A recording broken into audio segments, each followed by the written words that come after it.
Hello traders, welcome to chart ease. Traders, CPR एक ऐसा indicator है जो कि लीडिंग नेचर का है। अगर आप ट्रेडिंग करते हो तो आपको पता होगा मोर देन 90 टू 95% जो भी इंडिकेटर्स आप यूज करते हो वो सारे क्या होते हैं? लैगिंग इंडिकेटर्स होते हैं। लैगिंग मतलब क्या? कि प्राइस पहले मूव करना स्टार्ट करती है, इंडिकेटर बाद में मूव करना स्टार्ट करता है। लेकिन सीपीआर एक बहुत ही इंपॉर्टेंट इंडिकेटर है जो कि है एक लीडिंग इंडिकेटर। बहुत बार आप देखोगे कि प्राइस में मूवमेंट आने के पहले ही आपका सीपीआर ऑलरेडी चार्ट के ऊपर प्लॉट हो जाता है। ठीक है, तो इसके लिए हम लोग सीपीआर को यूज करेंगे। आज पर्टिकुलर हम लोग यूज करने वाले इसको एक ट्रेंड कंटिन्यूएशन स्ट्रैटेजी के लिए। मैं आप लोगों को सिखाऊंगा सीपीआर को यूज करके, प्राइस को यूज करके किस तरीके से हम लोग ट्रेंड के डायरेक्शन में ट्रेड ले सकते हैं। लास्ट वीडियो जो हमने सीपीआर के ऊपर बनाया था उसमें हमने रिवर्सल स्ट्रैटेजी सीखी थी। आज कंटिन्यूएशन स्ट्रैटेजी हम लोग सीखने वाले हैं। और इसी स्ट्रैटेजी में एक इंपॉर्टेंट, बहुत ही इंपॉर्टेंट एक्सपर्ट हैक है जो कि कुछ फेक सिग्नल्स इसके अंदर मिलते हैं, उसको अवॉइड करने में आपको हेल्प करेगी या फिल्टर करने में आपको हेल्प करेगी। तो चलिए स्ट्रैटेजी को स्टार्ट करते हैं। सबसे पहला जो हमारा स्टेप है वो है ट्रेंड कंफर्मेशन। प्रीवियसली हमने ऑलरेडी सीपीआर के बारे में बहुत सारी चीजें सीखी हुई है, तो उन चीजों को हम लोग रिपीट नहीं करेंगे। यहाँ पे कुछ डिफरेंट अप्रोच हम लोग लेने वाले हैं। अब इस पर्टिकुलर एग्जांपल पे या चार्ट के ऊपर आप फोकस करो। यहाँ पे अगर आप प्राइस को देखोगे तो ये इंट्राडे प्राइसेस है। ये एक दिन का, ये उसके अगले दिन, ये उसके अगले दिन का। ठीक है, 3 दिन के प्राइसेस आप लोगों को ऑलरेडी चार्ट पे दिख रहे हैं और यहाँ पे ये चौथे दिन का भी दिख रहा है। अब यहाँ पे अगर आप ऑब्जर्व करोगे तो सीपीआर क्या कर रहा है? सीपीआर को अगर आप ऑब्जर्व करोगे तो यहाँ पे सीपीआर नीचे था, अगले दिन सीपीआर क्या हुआ? ऊपर शिफ्ट हो गया, उसके अगले दिन सीपीआर वापस से ऊपर शिफ्ट हो गया। तो यहाँ पे सीपीआर क्या कर रहा है? CPR step by step manner में ऊपर ऊपर जा रहा है। तो इसको हम लोग बोलते हैं अप ट्रेंड। मतलब क्या कि अगर मैं यहाँ से प्राइस को निकाल भी दूं तो सिर्फ और सिर्फ सीपीआर के बेसिस पे मैं यहाँ पे आइडेंटिफाई कर सकता हूं कि हमारा जो ट्रेंड है वो कौन सा है? अप ट्रेंड है। अब ये हमारा फर्स्ट क्राइटेरिया होने वाला है स्ट्रैटेजी का, तो इसको समझ लो। नेक्स्ट एग्जांपल में अगर देखेंगे तो क्या हुआ? यहाँ पे सीपीआर कहाँ पे था? ऊपर था। नेक्स्ट डे सीपीआर कहाँ पे था? नीचे बना। उसके अगले दिन सीपीआर और नीचे बना। तो यहाँ पे क्या हो रहा है? सीपीआर हमारा स्टेप बाय स्टेप नीचे नीचे शिफ्ट हो रहा है। तो इसको हम लोग बोलेंगे डाउन ट्रेंड। अब देखो एक चीज ऑब्जर्व करो, यहाँ पे प्राइस ने इसको ब्रेक करके ऊपर गई, नीचे गई, उसको सारी चीजों को छोड़ दो। फर्स्ट ऑफ ऑल आपका जो फर्स्ट स्टेप है वो है ट्रेंड को आइडेंटिफाई करना यूजिंग सीपीआर। ठीक है, ट्रेंड जब चेंज होगी तब प्राइस में और सीपीआर में चेंजेस ऑटोमेटिकली आ जाएगा, उसका टेंशन मत लो। सिर्फ और सिर्फ ट्रेंड को आइडेंटिफाई करने के लिए ये वाला स्टेप आप समझ लो। अब सीपीआर ऊपर ऊपर शिफ्ट हो रहा था, अप ट्रेंड हो गया। सीपीआर नीचे नीचे शिफ्ट हो रहा है, डाउन ट्रेंड हो गया। जब सीपीआर ओवरलैप होता है, यहां पे अगर आप नोटिस करो तो सीपीआर क्या कर रहा है? ओवरलैप हो रहे हैं 2-3 दिन के कंटिन्यूसली। सीपीआर एक के अंदर एक बन रहा है, तो इसको बोलते हैं ओवरलैपिंग सीपीआर। इसका सिंपल टर्म में सिंपल मीनिंग आपका ये है कि ये आपका साइडवेज ट्रेंड को आइडेंटिफाई करता है या फिर साइडवेज ट्रेंड को रिफ्लेक्ट करता है। समझ में आ गया?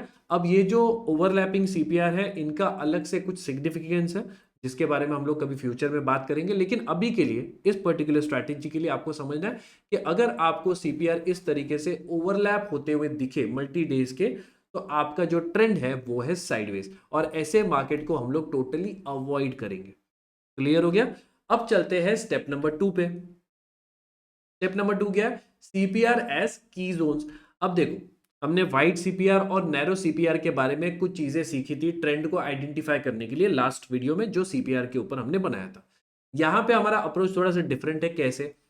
एक चीज आप ऑब्जर्व करो, प्राइस जब सीपीआर को ब्रेक करके ऊपर आती है, सपोर्ट कहां पे लेती है? एग्जैक्टली सीपीआर पे, और वहां से ये बाउंस करके ऊपर भाग रही है।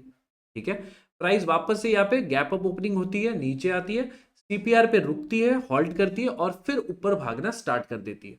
मतलब क्या कि आपका जो सीपीआर है वो कहीं ना कहीं एक सपोर्ट जोन के जैसा या की सपोर्ट जोन के जैसा काम कर रहा है। क्लियर? समझ में आ गया? और ये दोनों सीपीआर कौन से? वाइड सीपीआर है। नैरो सीपीआर कौन से होते हैं? आई होप आप लोगों को पता है, एकदम नजदीक नजदीक में बने हुए रहते हैं और कभी कभी ओवरलैप भी हो जाते हैं। मैं एग्जांपल आपको बताऊंगा। तो यहाँ पे सीपीआर ने क्या काम किया? एज अ सपोर्ट काम किया। यहाँ पे अगर आप ऑब्जर्व करो तो क्या किया? प्राइस ने सीपीआर पे सपोर्ट लिया, ऊपर भाग गई। यहाँ पे ऑब्जर्व करो तो प्राइस ने सीपीआर पे रिजेक्शन लिया और नीचे गिर गई। मतलब यहाँ पे प्राइस तो ऊपर जा रही थी लेकिन सीपीआर ने रिजेक्शन के जैसा या रेजिस्टेंस जोन के जैसा काम किया और प्राइस को रिजेक्ट करके नीचे भेज दिया। ठीक है, तो सीपीआर को हमने कैसे कैसे यूज किया, सपोर्ट, रेजिस्टेंस। अब देखो नैरो सीपीआर, ये वाइड सीपीआर का प्रॉपर्टी था। नैरो सीपीआर में अगर आप नोटिस करोगे तो बहुत बार प्राइस क्या करेगी, इजीली इसको ब्रेक करके ऊपर नीचे चली जाती है। समझ में आ रहा है आप लोगों को? तो जब हमें सीपीआर को यूज करना है एज की जोन्स, तो हम लोग कौन से वाले सीपीआर के ऊपर फोकस करने वाले, वाइड सीपीआर। जहां पे आपका सीपीआर वाइड हो, सिर्फ और सिर्फ उन्हीं दिन के ऊपर हम लोग इस पर्टिकुलर स्ट्रैटेजी को यूज करेंगे। समझ में आ गया? चलिए आगे चलते हैं। ट्रेडर्स, अगर आप इंट्राडे ट्रेडिंग करते हो तो सबसे बड़ी प्रॉब्लम जो आप फेस कर रहे होंगे वो होगी स्टॉक सिलेक्शन की, क्योंकि हजारों स्टॉक्स हैं, उनमें से कुछ स्टॉक्स को सिलेक्ट करना और उन्हीं के अंदर प्रॉपर एंट्री, स्टॉप लॉस और टारगेट्स को आपको फाइंड आउट करना, ये सबसे बड़ा इंट्राडे ट्रेडिंग का चैलेंज है। इन्हीं सारे चैलेंजेस को काउंटर करने के लिए मैं आप लोगों के लिए लेके आया हूं इंट्राडे ट्रेडिंग मास्टरी प्रोग्राम, जिसके अंदर मैं 3 इंट्राडे ट्रेडिंग स्ट्रैटेजीज आप लोगों को सिखाऊंगा। अब ये सिर्फ स्ट्रैटेजीज नहीं है, ये सिस्टमैटिक सिस्टम्स है, प्रॉपर के प्रॉपर सिस्टम्स है, जिसके अंदर आपकी entry, stop loss, trailing stop loss, आपका टारगेट, आपका रिस्क मैनेजमेंट, आपकी पोजीशन साइजिंग। बहुत सारे लोग इसमें सबसे बड़ी गलती करते हैं, रैंडम नंबर ऑफ क्वांटिटी उठाते हैं। पोजीशन साइजिंग अगर आपकी मिस्टेक रहेगी, गलती करोगे इसमें, तो आप कभी भी प्रॉफिटेबल नहीं बन पाओगे। तो ये भी चीज मैं इसके अंदर, इस प्रोग्राम के अंदर कवर करता हूं। तो अगर आप इसको परचेज करना चाहते हो, डिस्क्रिप्शन में लिंक है, फटाफट से जाके इस पे परचेज कर लीजिए। और अगर आप options pro traders program purchase करना चाहते हैं, जिसमें मैं ऑप्शन बाइंग सिखाता हूं, तो उसका भी लिंक डिस्क्रिप्शन में मिल जाएगा। कूपन कोड अवेलेबल है, डिस्काउंट सिर्फ और सिर्फ 31 दिसंबर तक है, आप जाके उसको परचेज कर सकते हैं। 2 स्टेप्स क्लियर हो गए। सबसे पहला ट्रेंड का था, ट्रेंड कैसे आइडेंटिफाई करेंगे, यूजिंग सीपीआर। सेकंड था कि हम लोग वाइड सीपीआर यूज करेंगे फॉर कंटिन्यूएशन स्ट्रैटेजी। अब चलते हैं थर्ड नंबर स्टेप या स्टेप नंबर 3 पे, जहां पे हम लोग देखेंगे एंट्री के एग्जैक्ट क्राइटेरियाज। सबसे पहला क्राइटेरिया इज ओपनिंग। ठीक है, हमने क्या देखा, सीपीआर पिछले दिन का जो था वो ऊपर था। नेक्स्ट डे अगर आप देखेंगे तो सीपीआर कहां पे बन रहा है, यहां पे। ठीक है, इसीलिए इसको लीडिंग इंडिकेटर बोलते हैं। क्यों? फर्स्ट कैंडल बनते ही आपको पूरे दिन का सीपीआर मिल गया, पूरे दिन अब ये सीपीआर चेंज नहीं होने वाले, ये लेवल्स एज इट इज रहने वाले, इसके लिए इसको लीडिंग इंडिकेटर बोलते हैं। अब यहाँ पे नोटिस करो, सीपीआर प्रीवियस डे का ऊपर था, नेक्स्ट डे का सीपीआर नीचे था, मतलब क्या, सीपीआर नीचे शिफ्ट हुआ। तो यहाँ पे ट्रेंड कौन सा है भाई हमारा, यहाँ पे हमारा ट्रेंड है डाउन ट्रेंड। क्लियर? अब यहाँ पे इंपॉर्टेंट क्या है कि हमारी जो प्राइस ओपनिंग हो रही है नेक्स्ट डे पे, वो सीपीआर के नीचे ओपन हो।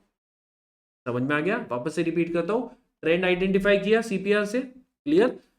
अब हमारी जो ओपनिंग होती है, फर्स्ट कैंडल जो ओपन होती है, वो सीपीआर के नीचे ओपन होनी चाहिए। ठीक है, क्योंकि यहाँ पे ट्रेंड डाउन साइड है। अगर ट्रेंड ऊपर होता तो हमें चाहिए ओपनिंग सीपीआर के ऊपर होनी चाहिए। एग्जांपल कवर करेंगे, क्लियरली समझ में आ जाएगा। ट्रेंड यहाँ पे डाउन साइड, प्राइस की ओपनिंग कहां पे, फर्स्ट कैंडल की सीपीआर के नीचे। क्लियर, समझ में आ गया? ये है हमारा स्टेप नंबर 1। अब स्टेप नंबर 2 क्या है, हमें वेट करना है। अब देखो यहाँ पे ओपनिंग हुई, ठीक है, और प्राइस डायरेक्टली नीचे गिरना स्टार्ट हो गई, तो क्या हम लोग डायरेक्टली इस पे जंप मारेंगे क्या, नहीं जंप मारेंगे। रीजन क्या है, मैं आगे आप लोगों को बताता हूं। हमें क्या करना है, सिर्फ और सिर्फ वेट करना है। यहाँ पे प्राइस ने ओपन किया, नीचे गिर रही है, गिरने दो, कोई टेंशन नहीं, हम लोग वेट करेंगे। किस चीज का वेट करेंगे, रिट्रेसमेंट का वेट करेंगे। रिट्रेसमेंट का मतलब क्या है कि प्राइस जब नीचे गिर रही है तो थोड़े से टाइम के लिए प्राइस बाउंस करेगी और फिर से नीचे गिरना स्टार्ट होगी। तो ये जो बाउंस आया था, इसी को बोलते हैं रिट्रेसमेंट। क्लियर, समझ में आ गया? तो हमें क्या चाहिए कि प्राइस नीचे गिर रही है अगर, तो फिर से एक थोड़ा सा बाउंस दे, ताकि हम लोगों को बेटर एंट्री प्राइसेस मिल पाए। क्लियर? ये हो गया हमारा स्टेप नंबर 2। अब स्टेप नंबर 3 क्या है, CPR acts as a resistance. Price नीचे गई, ओपनिंग नीचे हुई, नीचे गिरी, फिर ऊपर आई, और प्राइस ने कहां पे रिजेक्शन लिया, कहां पे रेजिस्टेंस लिया, एग्जैक्टली हमारे सीपीआर पे। कौन सा सीपीआर था भाई, वाइड सीपीआर। जैसे कि मैंने स्टार्टिंग में बताया, नैरो सीपीआर होता तो क्या हम लोग इसको यूज करते, नहीं करते। क्लियर, समझ में आ रहा है? हम लोग इस पर्टिकुलर स्ट्रैटेजी में सिर्फ और सिर्फ वाइड सीपीआर यूज करेंगे। क्लियर? तो यहां पे क्या हुआ, ओपनिंग सीपीआर के नीचे, स्टेप नंबर 1। सेकेंड इज हम लोग वेट करेंगे रिट्रेसमेंट के लिए, हो गया स्टेप नंबर 2। स्टेप नंबर 3 है कि हमें सीपीआर के ऊपर एक रिजेक्शन कैंडल बनते हुए दिखना चाहिए। क्लियर? ये डाउन ट्रेंड का ट्रेड है, सेल साइड का ट्रेड है, तो यहाँ पे ये वाला पैटर्न कौन सा है? आप लोग देखो, डार्क क्लाउड कवरेज को बोलते हैं। कुछ भी पैटर्न बोलो, आपको नाम याद रखने की जरूरत नहीं है, आपको सिर्फ इतना समझना है कि ये जो दो कैंडल्स का पैटर्न है ये एक नेगेटिव या फिर बियरिश पैटर्न है, ठीक है। और हमें इतना ही चाहिए सेल करने के लिए। हम क्या करेंगे, सिंपली इसी कैंडल के लो के नीचे सेल करेंगे। हमारा जो स्टॉप लॉस होगा, आप देखो कंजर्वेटिव और जो कम बोलते ज्यादा रिस्क लेते हैं उन लोगों के लिए, दोनों के लिए मैं स्टॉप लॉस बता देता हूँ। कंजर्वेटिव जो ट्रेडर्स होते हैं वो लोग क्या कर सकते हैं, ये जो मिडिल लाइन है इसके ऊपर अपना स्टॉप लॉस लगा सकते हैं। क्यों? क्योंकि इसने मिडिल लाइन को क्रॉस नहीं किया, तो हम लोग क्या करेंगे, मिडिल लाइन के ऊपर स्टॉप लॉस लगा देंगे। अगर आपको रिस्क छोटा रखना है, एग्रेसिव आप ट्रेल करते हो या एग्रेसिव स्टॉप लॉस रखना है, तो आप सिंपली इन दो कैंडल्स के ऊपर ही अपना स्टॉप लॉस लगा सकते हो। तो इससे क्या होगा, हमारा जो स्टॉप लॉस होगा वो रिलेटिवली छोटा होगा। अब बाइंग साइड का एग्जांपल देखते हैं और क्लैरिटी आ जाएगी। ये देखो, प्रीवियस डे का सीपीआर कहाँ पे था, ये इसका रेंज है। नेक्स्ट डे का सीपीआर कहाँ पे ओपन हुआ, ऊपर, मतलब स्टेप बाय स्टेप ऊपर जा रहा है सीपीआर। तो यहाँ पे हमारा ट्रेंड कौन सा है, अप ट्रेंड है। अब हमें अप ट्रेंड में क्या चाहिए, हमारी ओपनिंग कहाँ पे होनी चाहिए, अपनी ओपनिंग होनी चाहिए सीपीआर के ऊपर। अब यहाँ पे अगर आप ये ब्लैक कैंडल को ऑब्जर्व करोगे, जो कि रेड कैंडल है, इसकी ओपनिंग कहाँ पे हुई, यहाँ पे, मतलब सीपीआर के ऊपर ओपन हुआ। फर्स्ट क्राइटेरिया कंप्लीट हो गया। सेकंड क्राइटेरिया क्या है, रिट्रेसमेंट का वेट करना। आप देखो इसने क्या किया, फर्स्ट कैंडल ओपनिंग के बाद थोड़ी सी नीचे आई और फिर भागना स्टार्ट कर दिया। अब यहाँ पे ये जो सेकंड कैंडल बना है, इसमें इतना बड़ा विक बना है, तो क्या हम लोग डायरेक्टली यहाँ पे बाय कर सकते हैं क्या? नहीं। बड़ा विक मतलब क्या होता है, हिडन कैंडल, आप लोगों को याद होगा।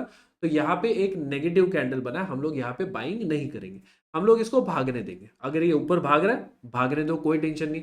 यहाँ पे देखो ऊपर ऊपर चला गया, कोई घाई नहीं करना। बहुत सारे लोग मिस्टेक क्या करते हैं, उन लोगों को पेशेंस नहीं होता।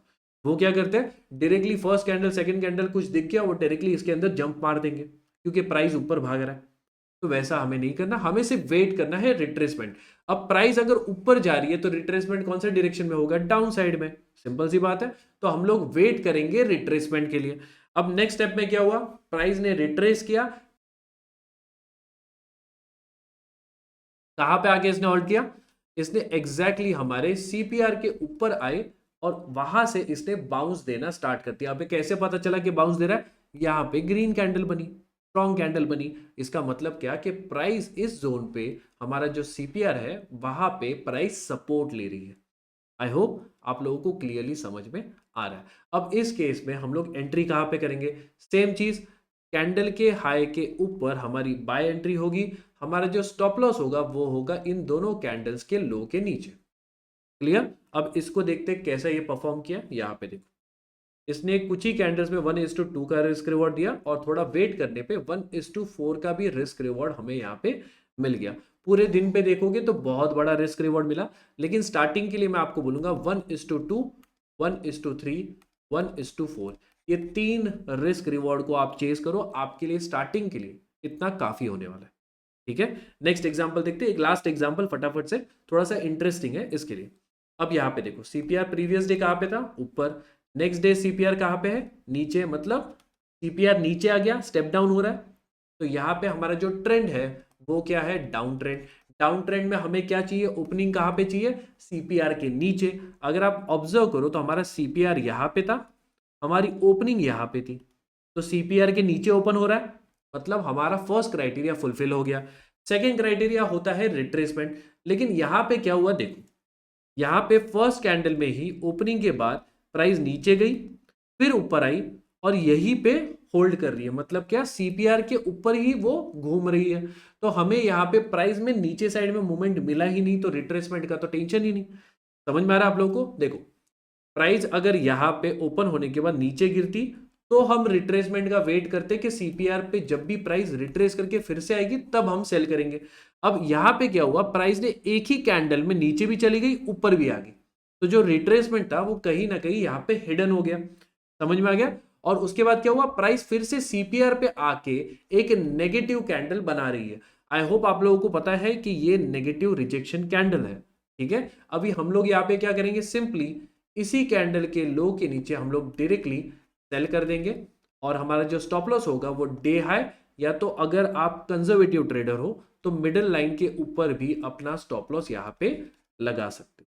ठीक हो गया। अब इसने कैसा चला देख लो, यहाँ पे देखो, जैसे ही हमारी एंट्री ट्रिगर हुई उसके बाद में कुछ ही कैंडल्स में इसने 1:4 का रिस्क रिवॉर्ड भी दे दिया। एक ही कैंडल में 1:2 आ गया और 4 5 6 7 कैंडल में 1:4 का रिस्क रिवॉर्ड भी हमें यहाँ पे मिल गया। आई होप आप लोगों को क्लियरली समझ में आ रहा है। ठीक है, एक एक्सपर्ट हैक है जो कि बहुत ही ज्यादा इंपॉर्टेंट है, तो उसको थोड़ा सा समझ लेते हैं, क्योंकि कुछ लोग मुझे पता है उसके अंदर भी मिस्टेक्स करेंगे। सिंपल स्ट्रैटेजी है, इसके अंदर भी कुछ लोग मिस्टेक्स करेंगे। देखो, एक्सपर्ट हैक क्या बोलता है कि प्राइस को थोड़ा सा आपको ऑब्जर्व करना पड़ेगा। बहुत सारे लोग इंडिकेटर बेस्ड स्ट्रैटेजीज में फेल क्यों होते हैं, क्योंकि वो लोग टोटली इंडिकेटर के ऊपर डिपेंडेंट हो जाते हैं और वो लोग प्राइस को ऑब्जर्व ही नहीं करते। जैसे कि ये पर्टिकुलर एग्जांपल आप नोटिस करो, यहाँ पे हमारा सीपीआर प्रीवियस डे का यहाँ पे था, नेक्स्ट डे ओपनिंग सीपीआर की यहाँ पे हुई, मतलब सीपीआर नीचे आ गया, स्टेप डाउन हो गया, तो यहाँ पे हमारा जो ट्रेंड है वो कौन सा है, डाउन ट्रेंड है। ठीक है, डाउन ट्रेंड में हम लोगों को कहाँ पे ओपनिंग चाहिए, सीपीआर के नीचे, तो यहाँ पे हमारी ओपनिंग कहाँ पे, सीपीआर के नीचे, बेस्ट है, दोनों क्राइटेरिया फुलफिल हो गए। प्राइस नीचे भाग रही है, प्राइस में रिट्रेसमेंट आना स्टार्ट हो गया, ये भी क्राइटेरिया फुलफिल हो गया। अब प्राइस ने रिट्रेस करने के बाद यहाँ पे एक रिजेक्शन कैंडल बनाया, बरोबर, यहाँ पे रिजेक्शन कैंडल बना, बेयरिश पैटर्न बना, तो कायदे से आपको यहाँ पे सेल करना चाहिए था, आपका स्टॉप लॉस यहाँ पे कंजर्वेटिव और यहाँ पे एग्रेसिव। क्लियर हो गया। लेकिन अगर आप यहां पे ऑब्जर्व करो तो हुआ क्या, एंट्री के बाद प्राइस पूरी की पूरी साइडवेज चली गई। रीजन समझ में आ रहा है, मैं आपको क्लियर रीजन बताता हूं। देखो, प्राइस जब नीचे गिरी उसके बाद जब बाउंस कर रही है तो कैंडल के साइजेस को देखो, मूवमेंट को देखो, प्राइस कितना फास्ट यहां पे बाउंस करी, ये हो गया एक। प्राइस को जस्ट ऑब्जर्व मत करो, थोड़ा सा इस पे ध्यान दो, कैंडल्स के ऊपर भी। एक हो गया कि प्राइस में थोड़ा सा एग्रेसिवनेस बाइंग साइड में आपको दिख रहा था, ठीक है, वो कभी कभार हो भी जाएगा, स्टिल आपको बेटर ट्रेड्स मिल जाएंगे। सेकंड जो इंपॉर्टेंट पॉइंट यहाँ पे है वो है टाइमिंग। हमें चाहिए कि स्टार्टिंग का जो मार्केट का 1.5-2 घंटा होता है या 1-1.5 घंटा होता है, उसी के अंदर अगर हमें ट्रेड मिल जाए तो हमारे लिए बेस्ट रहेगा। रीजन क्या है कि मार्केट के अंदर 3 फेजेस होते हैं। मॉर्निंग का टाइम होता है जिस टाइम पे अच्छी खासी वॉलेटिलिटी और अच्छे खासे ट्रेड्स मिलता है।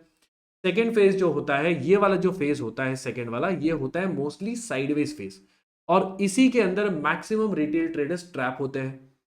तो आपको क्या करना है, सिर्फ और सिर्फ मॉर्निंग का जो फेज है उसके अंदर अगर आपको एंट्री मिलती है तो ही आप उसको ट्रेड करोगे, ये सेटअप के बेसिस पे। आई होप ये चीज आपको क्लियरली समझ में आ गई। मतलब क्या कि अगर आपको 10 या 11, मैं पकड़ के चलता हूँ, चलो 11 सेफ साइड के लिए, 11 बजे के बाद अगर आपको एंट्री मिलती है तो आप इस पर्टिकुलर स्ट्रैटेजी में उसको अवॉइड करेंगे। क्लियर। एंड थोड़ा सा प्राइस के ऊपर भी आप ऑब्जर्व करोगे। ठीक है, तो आई होप आप लोगों को वीडियो क्लियरली समझ में आया, स्ट्रैटेजी क्लियरली समझ में आई।